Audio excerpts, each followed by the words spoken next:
Nós vamos aqui fazer a Física 1 Laboratório. Essa disciplina, até pouquíssimo tempo atrás, era uma disciplina independente, quer dizer, a Física Experimental, ela era uma disciplina independente da Física 1. Essa fusão, ela é mais ou menos recente, né? E, enfim, hoje, como parte da Física 1, o que ocorre é... Deixa eu abrir minha câmera aqui, que eu tinha esquecido, desculpa. Hoje, como a Física Experimental, ela é uma parte da Física 1, ela não é mais uma disciplina independente. Então, a gente tem uma situação em que a nota da física experimental do laboratório compõe com a nota da física 1 e acaba tendo uma dinâmica um pouquinho diferente do que nós tínhamos antes, tá? De qualquer maneira, o que a gente vai ver, né, nessa parte experimental aí da física 1? A gente vai começar com uma parte teórica, né, que a gente vai ver a questão de como fazer cálculos estatísticos, tá? Por quê? Deixa eu compartilhar a lousa com vocês. Ok. Espero que todos estejam enxergando agora o quadro branco, né? Então, a gente tem aqui na física, no laboratório da Física 1,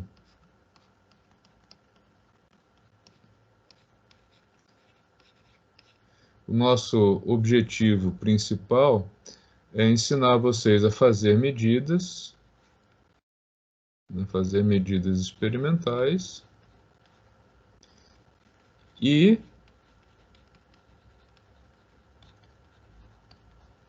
gerar resultados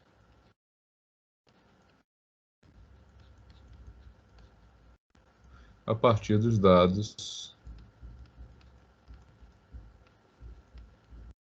coletados. Tá.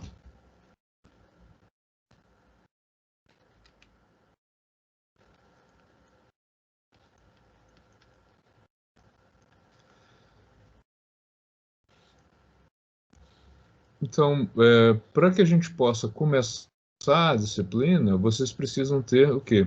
Um conhecimento de estatística, para que vocês possam, então, gerar resultados a partir das medidas experimentais. Tá? Uma pergunta que muitos têm feito é como é que vai ser nesse período de pandemia. Bom, a gente já está virando aí o terceiro semestre nessa condição em que as aulas estão suspensas e nós desenvolvemos, né, já um conjunto aí de simulações, de possibilidades para que vocês possam entender como são feitas as medidas e fazer o tratamento de dados. O tratamento de dados é muito tranquilo fazer via aula online, né? Inclusive, eu acho até na aula online o tratamento de dados melhor, porque a gente faz ele via Excel, o que acaba sendo muito mais interessante do que usar a calculadora em sala de aula, que é como se faz lá dentro do laboratório presencialmente, tá? A parte de como fazer as medidas, olha, é claro que ter contato com o equipamento é legal, mas o tipo de equipamento que a gente usa lá é fácil de entender como ele funciona a partir de vídeos e de imagens que a gente vai colocar aqui. Por que eu falo isso? Quando poderemos ter a aula presencial? Quando poderemos ao laboratório? Não sei. Não sei. Eu vi hoje a notícia que o governo de São Paulo estuda a possibilidade de decretar zona roxa em todo o estado. Na zona vermelha, na fase vermelha que a gente está, as aulas presenciais não são permitidas. Na zona roxa, então, pior ainda. Então, como a gente não sabe quando e se será possível ter aula presencial, nós estamos aí preparados para trabalhar virtualmente, para trabalhar no online, presencial, mas online, com as simulações, tá? Alguém gostaria de perguntar alguma coisa sobre isso, de fazer algum comentário? Não precisa ficar aí mudos, não, viu? Bianca, representante, quer fazer alguma pergunta? Torcedora do Lakers. Eu sou professor. Cleveland Cavaliers, meu time do coração, mas meu pai LeBron tá em Lakers, né, em Los Angeles, estou lá com meu coração. Professor, só queria falar que eu vi também essa notícia da fase roxa, mas eu vi também que ele voltou atrás, né? Então, até o momento, a gente não entraria no sábado e não vai entrar, né? Hum. Só para deixar. Tá, eu não vi depois. De qualquer maneira, nós estamos na fase vermelha, onde não é permitido ter aula presencial, tá? Uhum. Enfim, quando for permitido ter aula presencial, se isso ocorrer ainda durante esse semestre, aí a gente vai ter que ver a divisão de quem quer e quem não quer assistir a aula presencial, porque ninguém é obrigado a isso, né?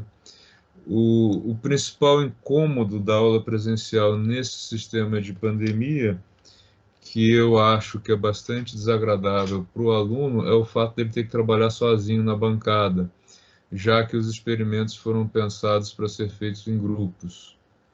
Então você acaba virando faz tudo, né? Você é o cara que monta, mede, anota e não consegue interagir com ninguém. Então, mas quando for permitido, a gente conversa, volta a tocar nesse assunto. E até lá também vocês vão ter uma ideia muito boa de como é que funciona o sistema no online, tá? Beleza, professor. Aí, se tiver alguma dúvida também, podem perguntar à vontade, tá?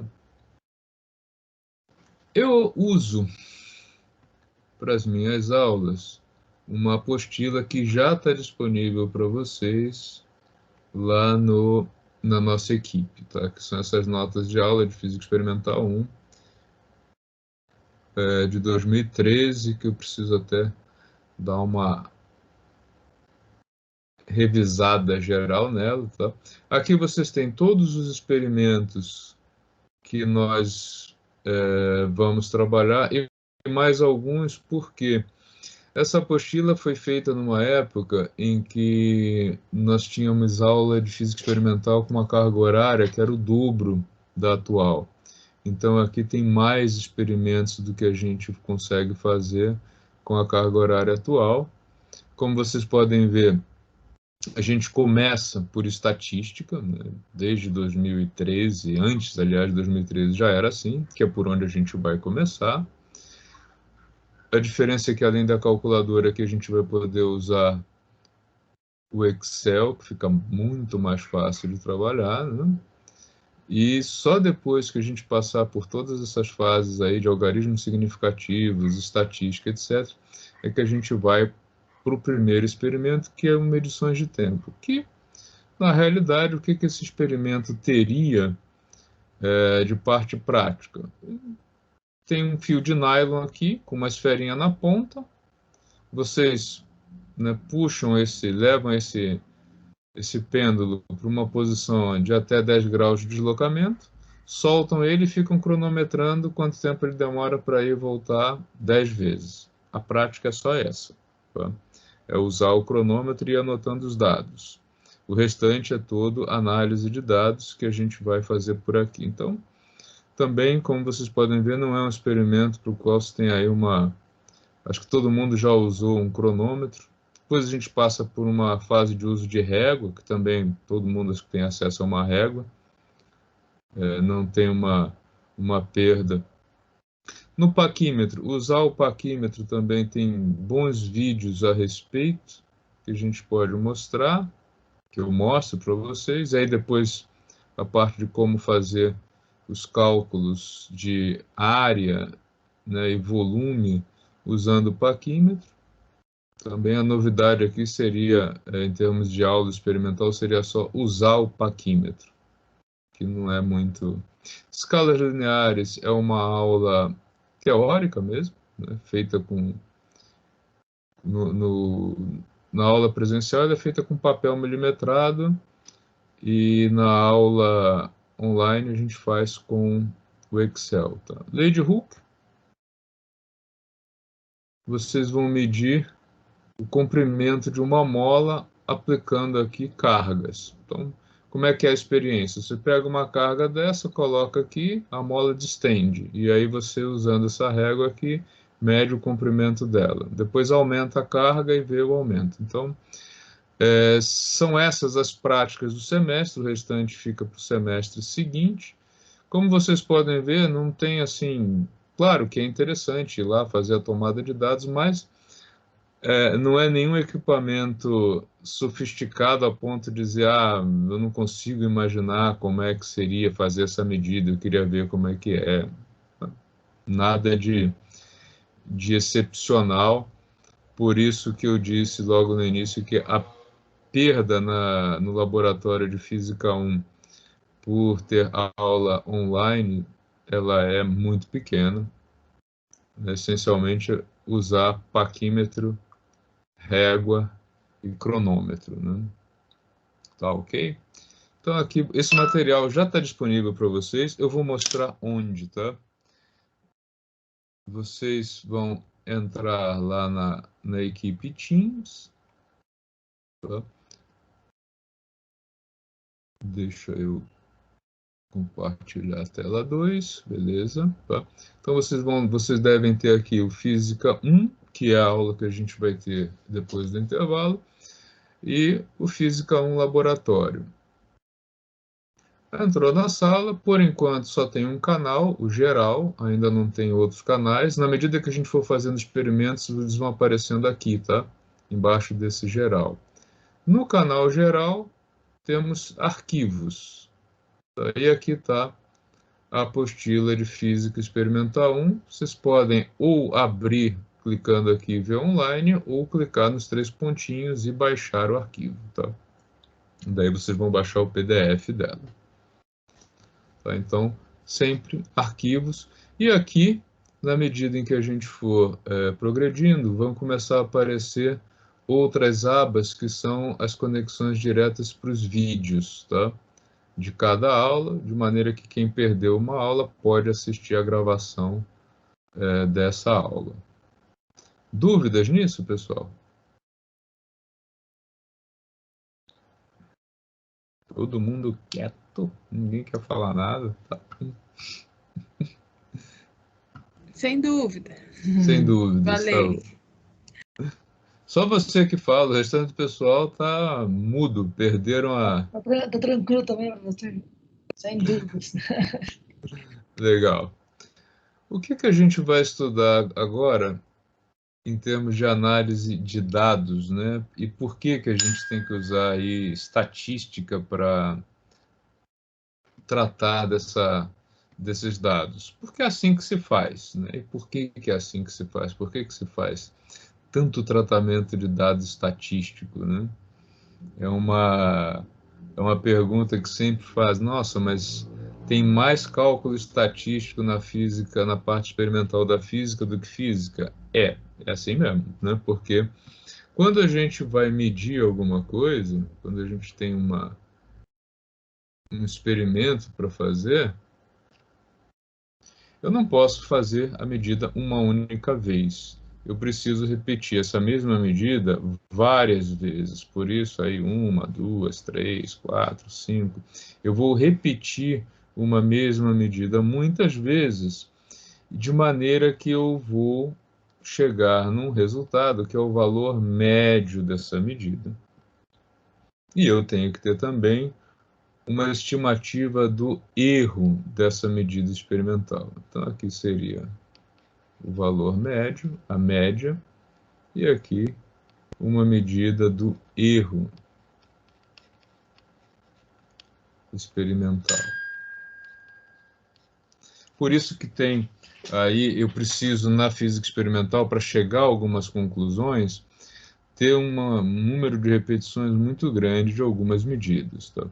Por exemplo, aquele pêndulozinho que vocês viram ali, que é o nosso primeiro experimento, ó, fio de nylon, pezinho aqui. Você desloca ele de até 10 graus e solta. O que ele vai fazer? Ele vai passar por aqui, chegar no outro extremo e voltar. Ele vai ficar fazendo isso. Tá? Vocês fazem no laboratório 50 medidas de 10 oscilações para conseguir chegar num resultado razoável sobre isso. Ou seja, são 500 oscilações que cada um de vocês tem que acompanhar. É super divertido, né? Você fica olhando o pêndulo e voltar 500 vezes com o cronômetro na mão. Por quê? Para chegar num resultado médio, eu preciso ter um volume de dados que me permita ter uma média confiável, ou seja, uma média com uma margem de erro pequena. E para isso, a gente precisa de um volume muito grande de dados. Na verdade, 50 medidas é muito pouco. Quem já fez alguma tomada de dados prática sabe que é bastante comum 300, 400, 500 medidas para se chegar a um resultado bom. Isso ficou bastante em voga agora com a pandemia, a questão dos testes, né? Quantas pessoas precisam ser vacinadas e os laboratórios terem um acompanhamento dessas pessoas para dizer se o produto é bom. Isso porque ele já foi testado, primeiro em animais, depois em grupos menores, e aí a gente vai tendo uma crescente, né, desses grupos. Por que isso? Porque eu preciso ter um volume grande de medidas. Tá? E tem mais um detalhe aí, né, nesses grupos experimentais, que aqui a gente não faz, né, a física, que é a história do placebo. Falar de um assunto que está na moda. Alguém sabe me dizer o que é placebo? Eu vou falar de novo, meu Deus. Pode falar. Psicológico, não sei o que é, professor. É o quê? Alguém falou? Alguém mais falou? João? É um negócio da condição psicológica, não é? Um efeito Exatamente. psicológico. Isso que eu ia falar. Exatamente. O que acontece? Algumas pessoas, quando tomam medicamentos, seres humanos, né? Pessoas mesmo. O primeiro tipo de teste que é feito em animais. Ratinhos, tá? Eu não vou entrar na questão se isso deve ou não deve ser feito, em alguns lugares foram proibidos, mas enfim. Os animais, eles não são autossugestionáveis, ou seja, ele não vai ficar animado com o fato de ter tomado o remédio e achar que ficou curado.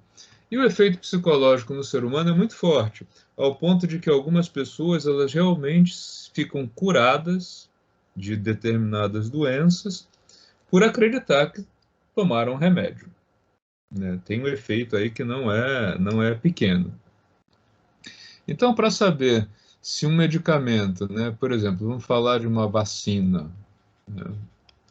A vacina faz efeito ou não? Eu preciso medir isso. E aí, o que é feito? Eu vou trabalhar grupo 1, né, um grande grupo 1, e um grande grupo 2. Eu vou dividir as pessoas com as quais eu vou fazer o teste em 2 grupos. No grupo 1, eles vão tomar de fato a vacina, que é o grupo que recebe, né, tecnicamente a gente chama que ele recebe o princípio ativo. Tá? Então, o medicamento que ele toma, de fato, tem o princípio ativo. E o grupo 2 vai tomar alguma coisa que não tem efeito nenhum no organismo. Né? Por exemplo, quando é comprimido, é muito comum que isso aqui seja uma pílula de farinha. Tá? E, pasmem, tem pessoas que tomam a pílula de farinha e começam a ter melhora. Então, o que é necessário mostrar é que, estatisticamente, o efeito deste grupo aqui, ele é maior que o efeito deste grupo aqui. Se os efeitos forem semelhantes, significa que o princípio ativo não faz efeito. Tá? Então, lá na estatística da área médica, eles ainda têm esse detalhe que é ter o grupo de controle, o chamado placebo, né? Que vai tomar o placebo, que a gente não trabalha ele na área de exatas, tá?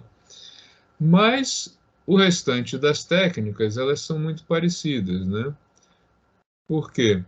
Eu tenho aí um conjunto de medidas, por exemplo, quantos anticorpos formaram, ou qual foi o período do pêndulo, ou qual foi a área medida. Eu tenho aí um conjunto de dados experimentais e eu preciso estudar esses dados para saber se o meu resultado é bom. Como é que eu faço isso? Eu vou extrair valores médios, que tecnicamente a gente chama de medidas de tendência central, e para estabelecer o erro, a gente vai estabelecer as chamadas medidas de dispersão, tá? Que é elas que vão nos dizer, então, se a dispersão, se o erro for baixo, o valor médio, a medida de tendência central, é um bom resultado. Se a dispersão for muito alta, não. Eu não tenho um bom resultado, né? Ou eu tenho um lote reprovado, depende da aplicação que estiver sendo feita para isso, tá? E onde nós vamos aplicar essas técnicas na Física 1, né? A Física 1, laboratório, ela trata quase que exclusivamente de mecânica, exceto uma experiência que vem de calorimetria, tá? Que muitas vezes a gente só chega... Aliás, desculpa. Física 1 é só mecânica mesmo, calorimetria fica na 2, tá? A gente vai tratar só de mecânica na Física 1. Na Física 2 entra um experimento com um termômetro, tá? E quais são os fenômenos que a gente vai observar aí, né, nos experimentos? Primeiro é medida de tempo num pêndulo, que é medida com cronômetro. É instrumento usado cronômetro. Depois, medida de comprimento.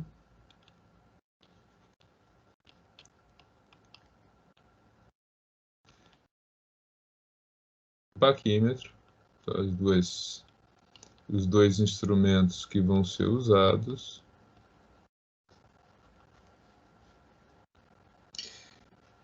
Depois, medidas indiretas, área. O que é uma medida indireta? Alguém sabe?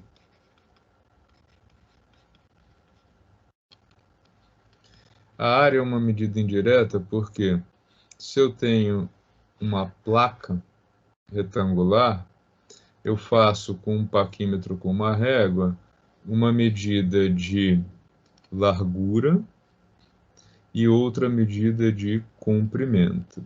E a partir dessas duas medidas, eu vou ter uma medida da área, que ela não foi medida diretamente, mas sim ela vai ser um produto do valor médio do comprimento pelo valor médio da largura. Tá? Por isso que é chamada uma medida indireta. Diretamente, vocês não vão medir a área, vocês vão medir, na verdade, o comprimento e largura, e a partir disso chegar no resultado para a área. Tá? O mesmo vale para volume também, onde a gente tem medidas indiretas. Depois, a gente vai trabalhar a lei de Hooke, que é a medida da deformação de uma mola devido à ação de um peso. Tá? O que isso tem de interessante? Isso faz parte da nossa vida? Bom, aqui vai ser o primeiro momento em que vocês vão relacionar duas grandezas. Vocês vão relacionar peso, né, força, com deformação da mola, que é uma medida de comprimento. E vão, por meio de um gráfico, verificar a relação que existe entre a força aplicada aí na ponta, né, de uma mola e a deformação dessa mola. Então, vocês vão poder construir um gráfico da força medida em newtons versus a deformação da mola medida em metros ou milímetros, na verdade, vão chegar em um resultado de que isso é uma reta. Então, aqui vai ser primeiro contato de vocês com uma relação entre duas grandezas. Tá? A partir dos dados, vocês vão construir uma reta experimental. O que esses experimentos têm a ver aí com o aprendizado de vocês, né? Bom, os primeiros experimentos aqui, cronômetro, régua paquímetro, área, tudo isso aqui é feito para colocar em prática o como fazer uma medida. Tá? Como fazer uma medida tecnicamente, que tem a ver mais com o tratamento de dados do que propriamente com a medida. Tá?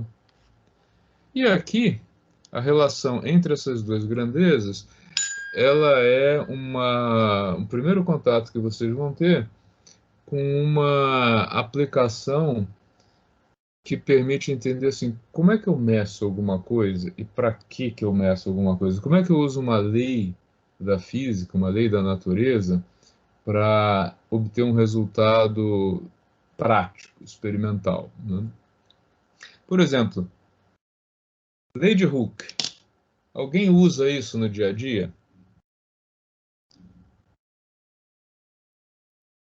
Podem falar, viu? Alguém já usou a lei de Hooke alguma vez na vida? Faz parte do cotidiano de vocês? O que vocês acham? Acredito que não. Não? Vamos fazer uma enquete. Quem acha que não, quem acha que sim? Eu acho que não, eu tô me lembrando do nome, mas não tô lembrando de usar ela, não. Não? Eu lembro do nome, tô lembrando, professor. Todo mundo usou a lei de Hooke, usa quase que todo dia desde que nasceu. Olha só, existe uma divisão, eu vou aproveitar e falar sobre ela com vocês, que é a seguinte: a gente tem lá a ciência básica, a física tem aí um componente grande de ciência básica, que é, a gente pode até falar que existe ciência básica e ciência aplicada, né? Seriam as duas categorias aí. Uma é quando eu estudo comportamento da natureza e a outra é quando eu faço algumas aplicações disso. Quando eu uso esse conhecimento científico para criar algumas técnicas, a gente vai para o ramo da tecnologia, que é onde fica a engenharia. Engenharia não é ciência, é tecnologia. E quando eu crio uma tecnologia nova e que ela ainda por cima tem mercado, ou seja, alguma coisa nova que ninguém nunca fez, está baseada em conhecimento científico e tem público, tem mercado, alguém paga por isso, a gente entra no ramo da inovação. Tá? É isso que, essa palavra que vem sendo tão usada por aí, inovação é essencialmente alguma coisa nova que tenha mercado. A balança que vocês usam no mercado, em casa, que algumas pessoas têm crises quando olham para ela, acusam a balança de mentirosa, né? Ela é um produto tecnológico que está baseado no conhecimento científico. E o conhecimento científico é a lei de Hooke. Por quê? O que é uma balança mede?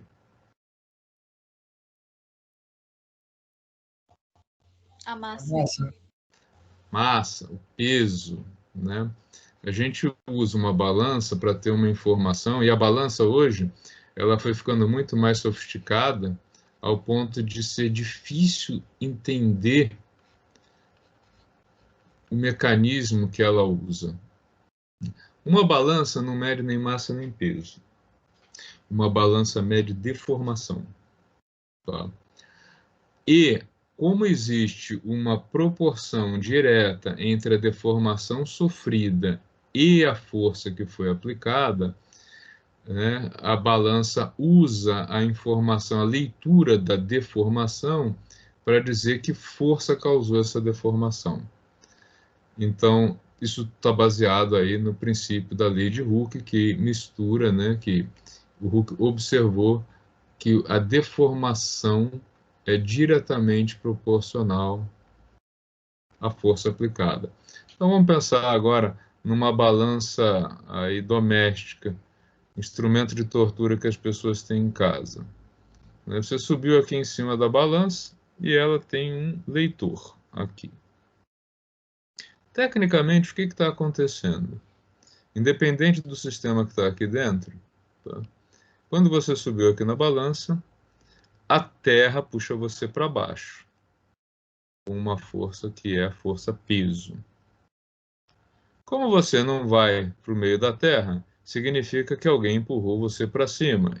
E nesse caso, quem fez esse papel foi a balança com o que a gente chama de força normal. Essa força normal foi possível porque alguma coisa que está aqui dentro se deformou e conseguiu exercer a força normal. O que é o mecanismo da balança mede? Essa deformação. Tá? E por meio da medida dessa deformação, ela vai dizer qual foi a força que o sistema fez para anular a força-peso que foi aplicada na superfície dela. Então, uma balança mais rudimentar é aquela que é o dinamômetro, né? Que é muito comum o pessoal que faz da pescaria, uma mola direitinha, não essa bagunça aqui, né? Essa mola, ela tem uma escala graduada associada a ela. A maioria das vezes ela está dentro de um tubo, né? Ela não é visível. Tá? Você só vê a escala aqui por fora, mas o que tem aqui dentro é uma mola. Quando uma força é aplicada aqui na ponta, quando alguma coisa é pendurada nela, ela vai deformar, e aí isso vai permitir a leitura da escala graduada. As balanças mais antigas de farmácia, o que elas tinham? Elas eram uma caixa cheia de molas acopladas aqui dentro, tá? Com vários tipos de acoplamento. E aí, aqui nesse caso, como eram várias molas, era calculada a constante elástica correspondente a um acoplamento de vários elementos, e por meio dela é feito o quê?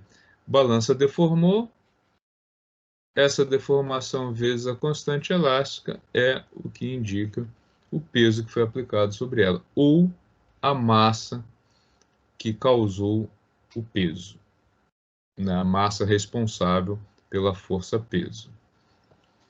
Modernamente, a gente tem equipamentos eletrônicos, as balanças mais modernas, as balanças, inclusive, que estão dentro das casas atualmente, elas têm um circuito lá, uma placa de vidro, né? Dificilmente você vai ver uma balança que não tenha mais aquele vidro. As balanças de mola, elas têm uma durabilidade muito menor, mas o que elas têm? Elas têm um sistema baseado em determinados tipos de cristais que estão aqui nos sensores, que ao ser deformado devido à ação da força, ele emite uma descarga elétrica. Opa. Tá? E essa descarga elétrica, ela é proporcional, por sua vez, à deformação sofrida, que por sua vez é proporcional à força restauradora. E aí fecha o ciclo.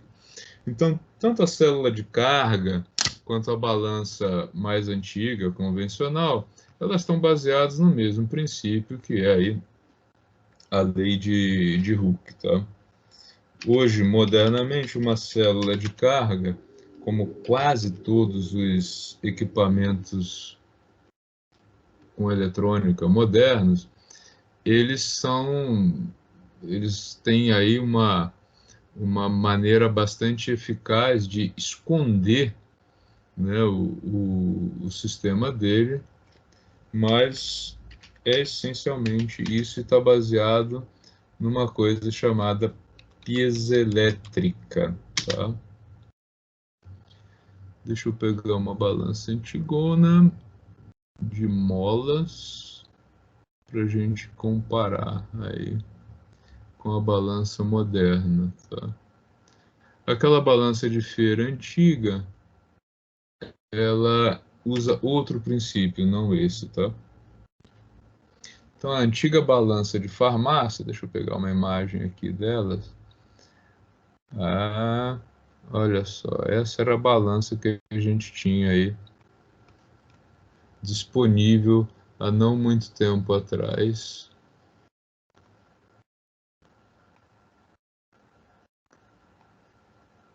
Tá? O que era esse negócio aqui? Uma caixa de molas aqui dentro. Tá?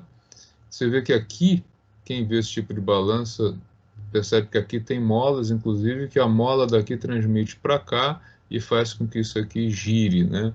Essa aqui ainda tinha um outro mecanismo também aí baseado em molas para fazer o visor ali girar, né? A balança mais moderna,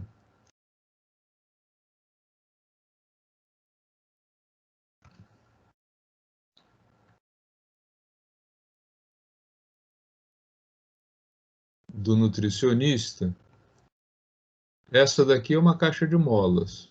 E aqui para o ajuste fino, ela tem um pêndulo, tá? Um braço de alavanca que a gente vai ver na física 2. Essa Nossa, daqui não. eu tenho um médico, professor, que tem essa balança aí, mas nunca entendi para que servia. Tem um monte de O, função, né?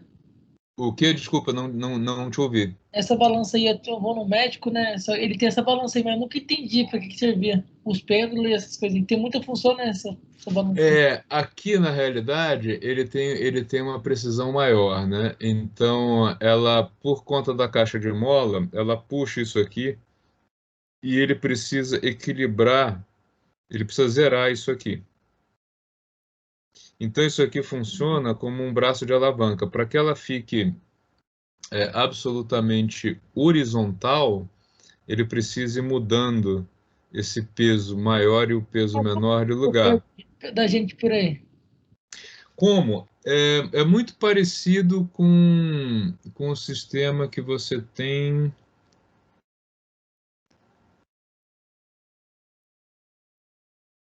aqui. Essa balança eu cheguei a usar no laboratório quando eu fiz a minha graduação. Vocês, Professor, vocês vão rir agora quando ver essa balança. Oi, pode falar. é, tem um aluno aqui, Lucas Dória de Oliveira, que não sabe a turma que ele tá, se tá na sua turma ou se tá na turma da professora Maria Luísa. Quando ele entra no Teams, qual das duas que aparece para ele? Eu acho que nenhuma das duas, porque ele disse que não tá matriculado na matrícula, na matéria ainda. Lucas. Aí a gente só pode incluir ele nesse caso com autorização da secretaria, tá? Vou falar isso pra ele, Tá? então. Ele precisa falar com a secretária, com a Silvia, e aí ela autoriza ou não. Não tem autonomia para inserir um aluno que está sem sistema, tá? Tá. Olha só, essa balança daqui, ela tem dois braços iguais, tá? Então, se eu coloco um peso aqui, vamos supor, eu quero medir, sei lá o quê, Tem um objeto que eu quero medir o peso dele, quero saber a massa dele. Eu coloco esse negócio aqui. Tá? O que vai acontecer? Isso aqui vai pender assim. Aí o que eu faço? Eu vou colocando cargas aqui até que eu consiga reequilibrar isso e trazer de volta para cá. Quando isso é feito, eu sei que a massa disso aqui é igual ao conjunto de massas que eu coloquei aqui. Só que esse daqui eu tenho os valores, né, deles, era uma balança bastante sensível, e daí eu posso dizer, então isso é igual a isso. Mas a distância numa balança desse tipo, deste ponto até o centro dela, é exatamente igual de um lado e do outro. Tá? Seria braço sobre 2 e braço sobre 2.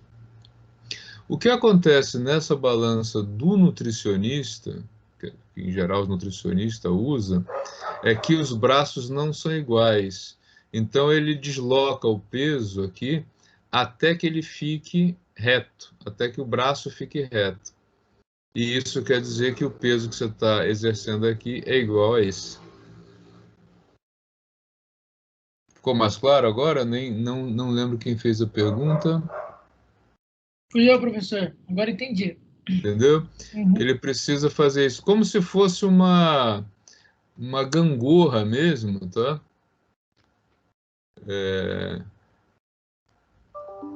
Ele tem aqui dois mecanismos. Imagina o seguinte, se eu estou com o braço acoplado aqui, tá? E eu coloco uma carga pendurada desse lado, para onde que eu desloco esse ponto, se eu pudesse mexer isso aqui, de maneira que isso continue reto? É isso que ele está fazendo ali. Tá? Ou se eu tivesse um contrapeso aqui, para onde eu levo esse contrapeso desse lado, de maneira que isso aqui continue reto? Só que isso daqui, ele já está usando o conceito de torque de uma força para conseguir chegar no resultado. A gente vai ver torque só no semestre seguinte, só na Física 2, tá? Mas, essencialmente, é o mesmo princípio pelo qual, quando você vai usar uma chave de boca para trocar a roda de carro, né, aquela chavinha de boca que vem lá no kit quando o carro é comprado, ela é uma desgraça, porque ela tem um braço curto, e aí você tem que fazer muita força. Aí o que o pessoal faz, né? Você para num posto de gasolina, o cara te empresta um cano de chumbo ou uma barra de ferro vazada, você encaixa ali, fica com um braço de alavanca enorme, e aí consegue trocar a roda com um esforço bem menor. Ou numa loja, numa borracharia, o que o cara tem? Ele tem lá uma chave para trocar o pneu com tirar a roda, né, com um braço de alavanca muito maior, e aí ele faz muito menos força. É o mesmo princípio que é usado aqui, que também faz parte aí da sofisticação maior das balanças. Tá? O velho dinamômetro, que é o vovô aí de todas as balanças, ele ainda é muito usado em aplicações práticas. O dinamômetro, inclusive, ele ganhou umas caras modernas hoje, né? A gente tem dinamômetros como esse aqui, que eu vou mostrar para vocês, que ele é um dinamômetro digital. E aí, como quase todo equipamento digital que se preze, ele mascara muito o mecanismo de medida que ele tem, né? Esse é o mecanismo mais moderno, onde você fixa essa primeira alça aqui em algum lugar, e aqui você pendura alguma coisa, que você quer medir a massa, e ela causa uma deformação e o sistema te indica qual foi a força aplicada, qual foi a massa, né? Professor, Oi. quando eu fui fazer, me apresentar no quartel, né, teve que fazer um negócio de força, assim. Daí eu pus o braço assim e puxei, só que não esticou, sabe? Acho que era pra de força, não era? É uma mola que tem ali dentro, né? No mais rudimentar. Ele mede, na verdade, do mesmo jeito que na aplicação aqui, né? O que é medido? O quanto que você deformou a mola. E aí existe uma escala que diz tantos centímetros corresponde a tantos newtons de força, dependendo da mola. Quanto mais dura for a mola, né, menor vai ser a deformação que você vai conseguir Porque eu causar. puxei, porque eu puxei achando que ia subir, né? Mas ficou no lugar. Não, algumas são bem durinhas. Agora, pode ter sido também um sisteminha mais moderno de uma mola, na verdade, sem a mola, como é esse dinamômetro aqui, que tem um cristal piezoelétrico ali dentro, né?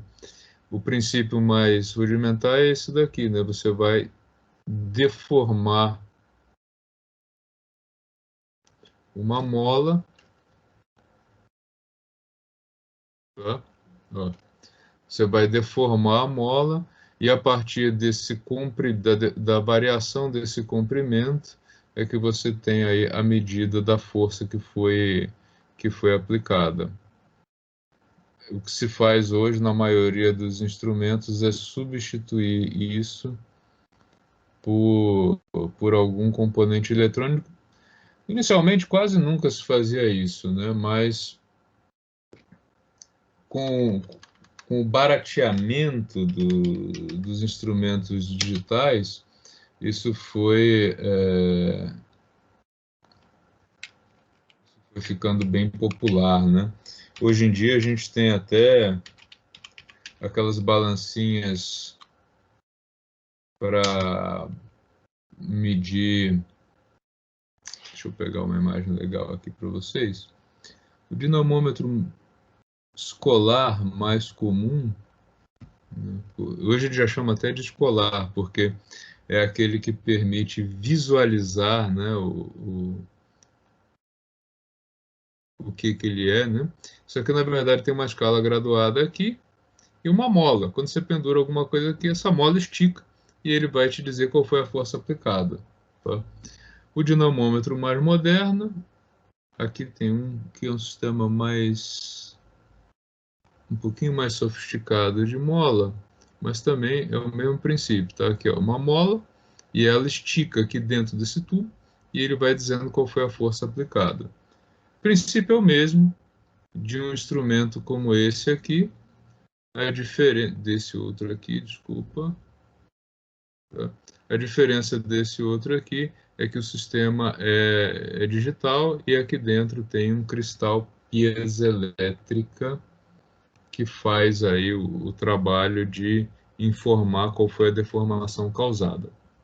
Mas, voltando ao papo original, o que vocês vão analisar num experimento como esse é simplesmente relacionar duas grandezas físicas para chegar num resultado prático que tá, e para que serve saber que, né, uma força aplicada é diretamente proporcional a uma deformação, né?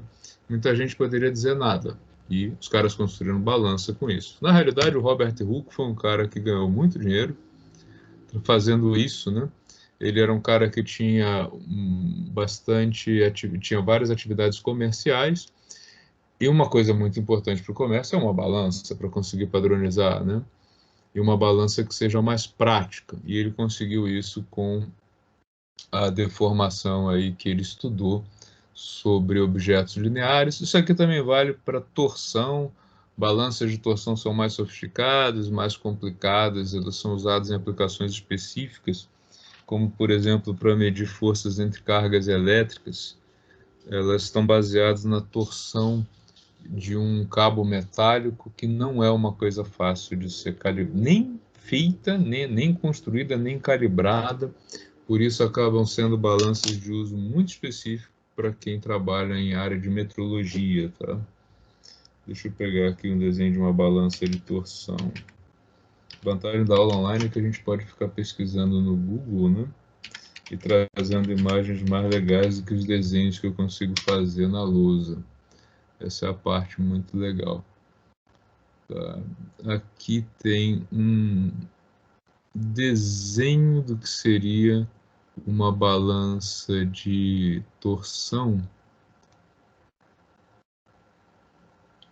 Eu lembro da minha época de graduação na faculdade, de um colega que passou um semestre inteiro aliás, quase um ano inteiro para construir uma balança desse tipo, uma balança de torção, e no final das contas não deu muito certo. Ele construiu, mas a medida não era boa. Já a imagem é essa aqui, essas duas. O que é uma balança de torção?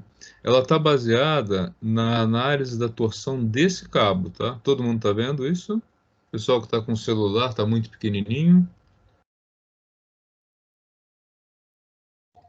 Dá para ver, professor. Dá para ver? Ok. Tá? Esse cabo aqui, quando ele vai ser torcido, ela vai medir a torção dele. Para que serve uma balança desse tipo? Chama balança também. Eu tenho aqui duas esferas metálicas interligadas por um cabo metálico. Essa estruturinha aqui dá suporte para ela. Ela não toca embaixo, tá? Ela fica pendurada por esse fio. E isso aqui fica bem estável quando não tem nenhuma carga elétrica sobrando por aqui no sistema. Tá? Qual é a ideia? Eu vou eletrizar alguma coisa, por exemplo, um pedaço de plástico que a gente atrita aí com flanela, alguma coisa assim, e vou aproximar isso daqui.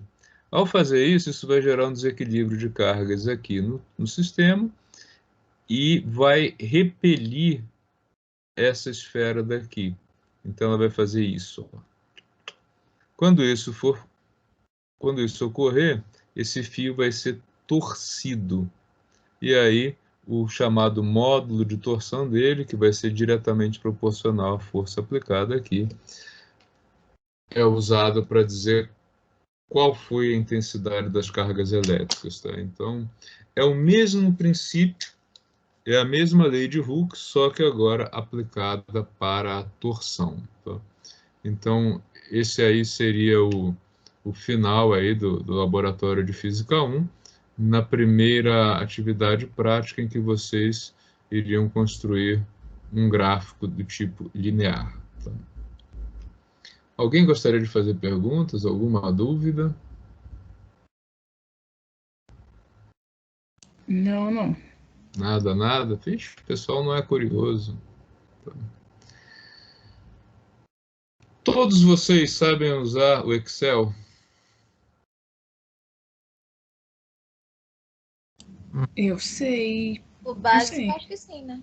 Eu sei também, professor. Tá. A gente vai usar o Excel para fazer análise de dados, tá? Então, já a partir da nossa... Essa aula vai até 8h30, né? Temos só 20 minutos. Tá. Vou só mostrar o básico do Excel. O Excel, ele é uma ferramenta muito legal, muito útil, e vocês podem fazer algumas contas com eles usando funções, tá? Por exemplo, se eu tivesse aqui a altura de vocês, medida em metros, vocês não se conhecem, vocês nunca se viram, né? Ninguém sabe quem é alto, quem é baixo da turma, pode mentir à vontade. Vamos lá, 10 voluntários, pode falar a altura de cada um de vocês. Eu vou falar a minha primeiro, eu tenho 1,75 m, pronto. 1,80, professor. 1,80 m. 1,60. 1,88, professor. 1,60 m, 1,88 m, quem mais? Bianca, 1,98. Caramba, Bianca. Jogadora do Lakers. Quem mais? 1,75, professor. 1,75 75. também. Quem mais? Quanto?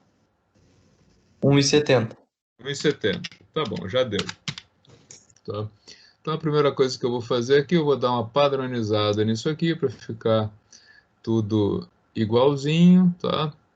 E aí, como vocês estão no computador, vocês não vão agora ter a desagradável surpresa de como fazer isso com a calculadora. A gente pode fazer com Excel, tá? Se eu quiser saber qual é a altura média da turma, eu preciso fazer o quê? Somar, né? todos os valores e dividir pelo número de valores. Então, eu poderia usar o Excel assim, fazer o cálculo do total, que seria soma tudo isso aqui. Tá? Olha, todo mundo junto deu quase 12,5 metros, viu? Ó, daria uma bela barreira, né? E a média, né, seria, então, esse valor dividido pelo número de pessoas que a gente fez a tomada de dados. Foi 1, 2, 3, 4, 5, 6, 7. Então, B9 dividido por 7. Tá, legal. Então, em média, a altura aí desse grupo é de 1,78. Tá? Ao fazer isso, eu não usei as funções do Excel. Ou seja, não é uma coisa muito prática ter uma ferramenta como o Excel nas mãos e usá-lo desse jeito, né? Faz muito mais sentido que eu use as ferramentas prontas dele. Então, por exemplo, a altura média, eu poderia colocar ela assim, tá? Igual média desses valores aqui. E com isso eu tive o mesmo resultado. Eu poderia ainda fazer uma coisa muito mais racional, que é o seguinte. Eu vou pedir para ele calcular a média, não só disso aqui, mas de toda a coluna. Não mudou nada, né? Mas vamos lá. Quem foi que não disse a idade? Pode falar agora. A idade, desculpa. Idade é uma coisa que nos pergunta. Quem não falou a altura? Pode falar agora. 1,72, professor. 1,72. Mais alguém?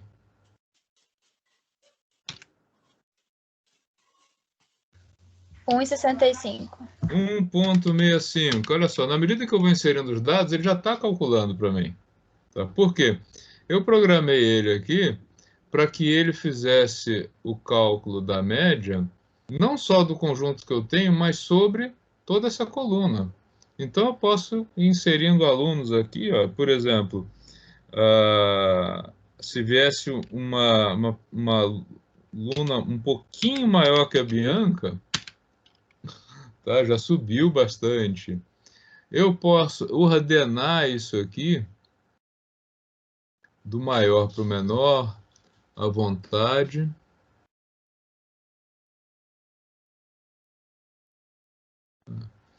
Mais baixo para o mais alto, ou eu posso inverter isso aqui, ou seja, a gente tem várias coisas que a gente pode fazer a partir do Excel, que elas facilitam bastante a vida. E eu acho que é importante vocês aprenderem a usar Excel ou qualquer outro tipo de planilha, porque vocês vão usar muito pouco calculadora na atividade profissional de vocês. Vocês vão usar a planilha mesmo, né? E o erro dessa medida, ele também fica muito fácil de calcular, né? Aqui eu vou calcular o desvio padrão desse conjunto de medidas. Ele vai ficar calculado aí de um jeito muito fácil, que é também usando uma função Excel, desvipad amostral do mesmo conjunto, BB. Tá? Então, só preciso aqui cortar isso para o número correto de casas decimais, vou deixar ele com 2. Tá?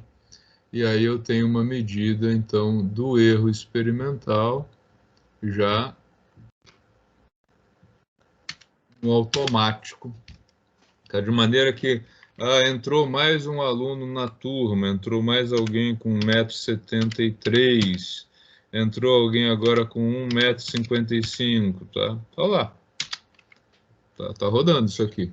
Tá? Tanto o erro... Explica como esse desvio padrão que eu não entendi. O que seria? E desvio padrão é a medida de erro que a gente vai ver a partir da nossa próxima aula. Eu só queria cutucar vocês. Ah, beleza. Tá? O que o desvio padrão mede? A dispersão. Tá?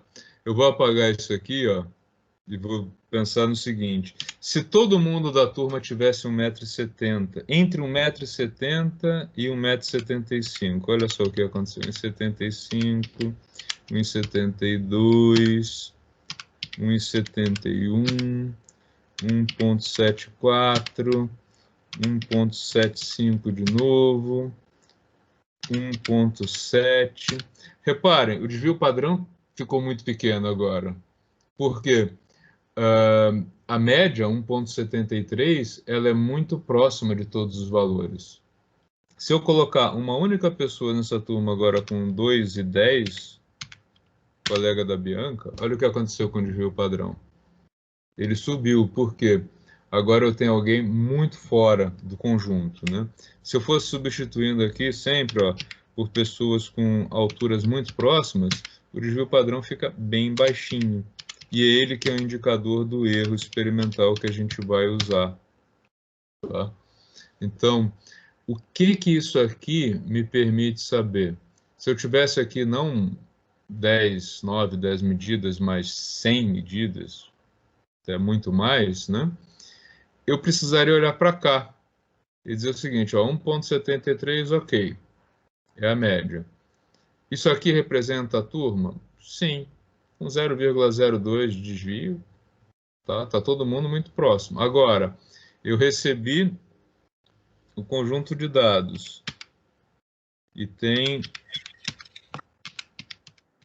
uma variação. Esse desvio padrão seria a média da medida da variação entre as alturas, é isso? Sim, sim.